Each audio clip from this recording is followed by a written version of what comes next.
Hey guys, so I just want to talk to you a little bit about just training at home. There's not really much that can be said that hasn't already been said. It's been kind of a subject that's been pretty exhausted. Everybody's talked pretty much about everything. So I just wanted to talk a little bit about my workout today. Some of you may benefit from what I say. Hopefully you do. So I don't have a whole lot of weights, just a couple of 45s, just some 10s, some 5s, nothing too crazy, 235s. So not enough like really for a guy my size to grow, and nothing compared to what you would have at a gym. So what I end up doing is to maximize the weight is I'll add some bands onto the weight. So for example, like today, I don't have a way where I can rack my bench press.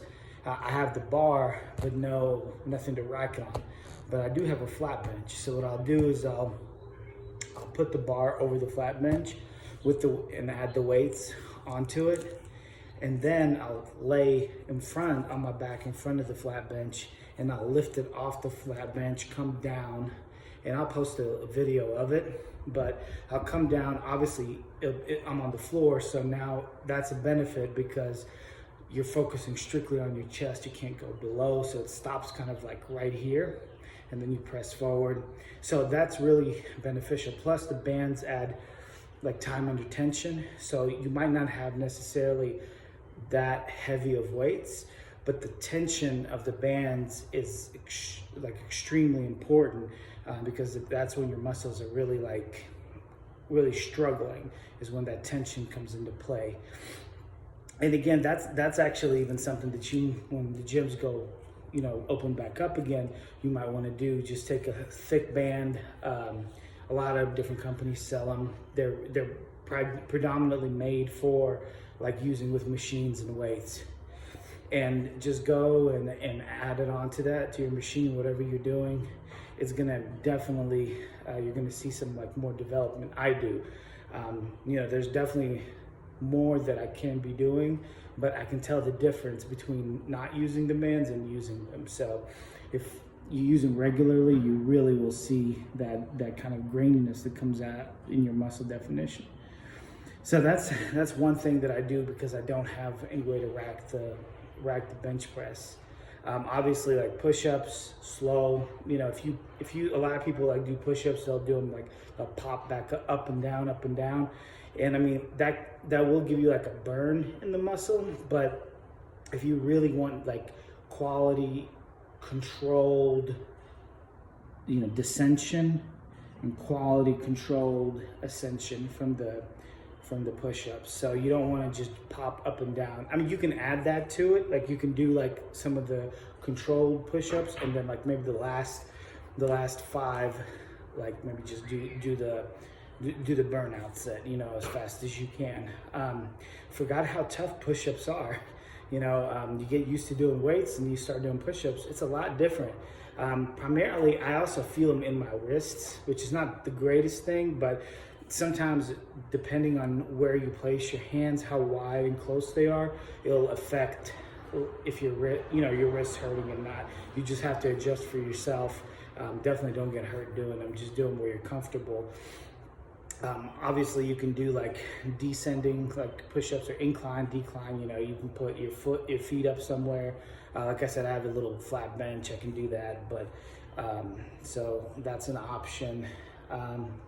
Trying to think of what else. So I have this ground and pound dummy, and for incline, since I don't have an incline bench, I'll post a video of this too, but I'll put my back against this dummy, and this dummy is super heavy. So I'll lean back on it, and it's not a flat bench because it doesn't have that strict support of your back that is ideal, but it definitely works. I mean, you're still sitting at an incline, just depending on how you adjust your back, and you can do that on basically anything. I mean, if you have medicine ball, you can prop up against the wall.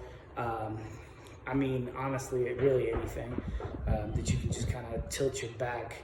Now, given because it's not a bench, you can't kick up the weights. So when you do inclines or flies on the inclines, so you will have to do the kind of weight that you can actually pick up with your hands. So it can be heavy, but it can't be ridiculously heavy because you won't have your legs to kick up the weight with.